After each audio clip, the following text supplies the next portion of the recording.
Hey guys, and welcome back. Today's video, Legend of Zelda: The Skyward Sword.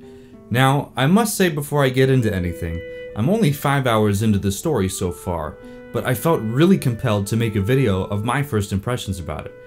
Now, I've played a few Zelda games as mentioned before in some of my other videos, but this has something really interesting about it, something that makes me want to play the story a little more. It has that kind of characteristic that draws you in and really tugs by your heartstrings. There's a lot more emotional connection going on towards Zelda, and I find this game to be really good so far. So in this video we're going to be taking a look at the pros and cons of this game, why you should play it, why I'm going to keep playing it, and just some general information about it. So I'm going to give you a quick synopsis of the story while I show you some gameplay. So sit back and relax and enjoy.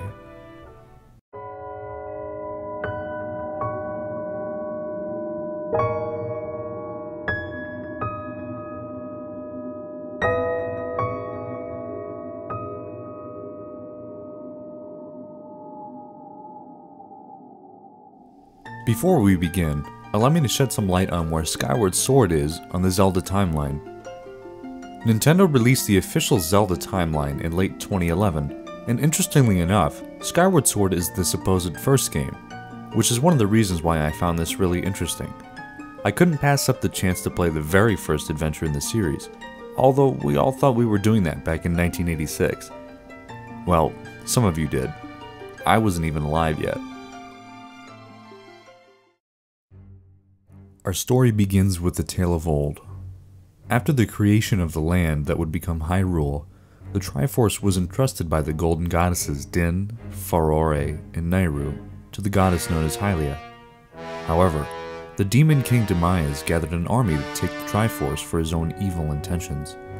Using her power to create the floating islands called Skyloft to keep the Hylians and the Triforce safe, Hylia and the remaining tribes battled Demayas' horde before the demon was defeated. The game begins many years after the prologue and follows a new incarnation of the protagonist Link, who was born and raised in the Skyloft. Having what seems to be strange dreams, he is awoken by Zelda. In Skyward Sword, there seems to be an immediate connection between Link and Zelda, oftentimes sharing what seems to be a very deep and caring relationship, although in many games before this, there may have been something similar, but this is something we really haven't seen before in a Zelda game. In the exposition of some games, there seems to be a little filler material before we delve into what the player is truly waiting for. To sum it up, everyone who lives in the Skyloft is assigned a guardian bird known as a Loftwing, and it just so happens that today is the wing ceremony, which is a tradition to acknowledge one as a knight. Link loses track of his Loftwing, retrieves it, and then wins the wing ceremony. After the ceremony is over, Link and Zelda share a moment in the skies. Then danger strikes. A black tornado seemingly comes from nowhere and sucks Zelda down to the demon-infested Hyrule. Link awakes from his sleep only to find that he is being led by the voice in his head, who is now a figure. The figure leads him to the goddess sword, which Hylia created in case the evil she defeated was to stir again. The figure, who is known as Phi, the spirit goddess sword, tells Link that he must descend to the surface below to find Zelda. The actions between Link and Zelda, I must say, do get you emotionally involved in this game.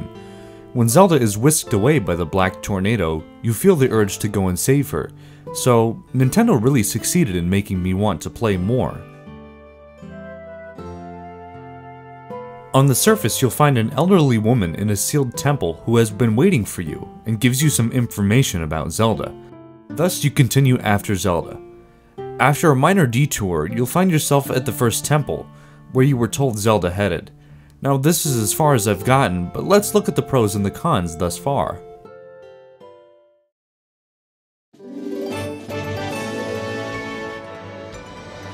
The story. One of the most interesting stories in a Zelda title thus far.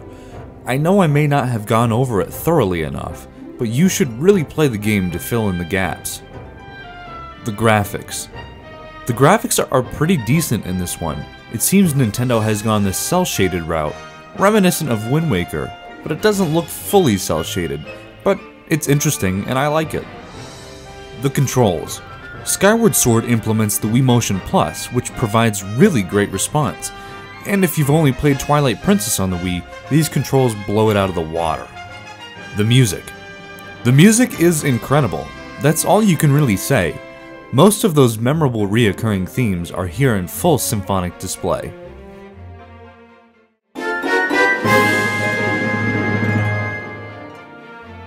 The camera. The camera is kind of frustrating at times, but you'll get used to it after a while. Tightropes. These tightropes are a serious pain. I'm all for Wii controls, but I feel like the balancing act in any game is just a bit much. I may be looking too hard for some downsides for Skyward Sword, but this part really does rustle my jimmies. That about wraps it up for my first impressions. I'm really drawn to this game, and it has a certain charm to it that has me wanting to play more and more.